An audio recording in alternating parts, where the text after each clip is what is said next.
I look forward to hearing, as I said, from our expert witnesses.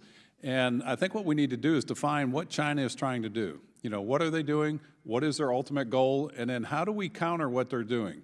You know, when you look at what China has done, they have encroached on so many nations of the ASEAN bloc of nations, whether it's the Philippines, the Vietnamese, Brunei, you know, the list goes on, Malaysia, Indonesia, not just on their sovereignty of their land, but their EEZ zones where they do their commercial fishing, explore for minerals off the coast that belong to those nations. China has encroached upon those. In addition, China has ignored international laws. When the Philippines sued them over the rights of their EEZ, the Chinese lost. That court, they did not honor the ruling of that, said it does not apply to them. Yet they apply a 9-dash line that is anything but accurate. It's fallacy. It's their wish list. And for them to claim a 9-dash line that is sovereign territory of China would be as ridiculous as the United States claiming all of the moon because we put a flag on it first. And I think these things need to be brought into perspective because, again, it goes back to what is China trying to accomplish?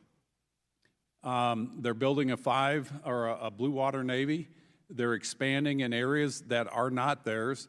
They have lied to not just us and to President Obama and the previous administration about militarizing those dredged land masses in the South China Sea and the East Sea. They have militarized those even though they said they weren't.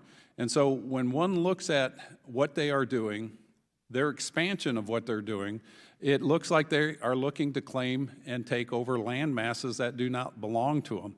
And I think these all need to be pointed out. And again, I think we need to look at what is China's ultimate goal. And then we need to call them out on this. And the way that we can do that is you can do it in one of three ways. You can have a conflict, which nobody wants and nobody's advocating. You can have economic pressure put on China. And then there'll be the humiliation action. And I think humiliation, regardless of what China does, is going to come to them. But I think the best way to deal with this is through economic actions, and it should not be the United States alone. It should be all nations affected by this because all nations are going to be affected by China's aggression in that area. And if we do these things, we can have peaceful resolutions, which is the ultimate goal of all of us, and open and free trade. And with that, Mr. Chairman, I'm going to yield back, and I look forward to hearing from our witnesses.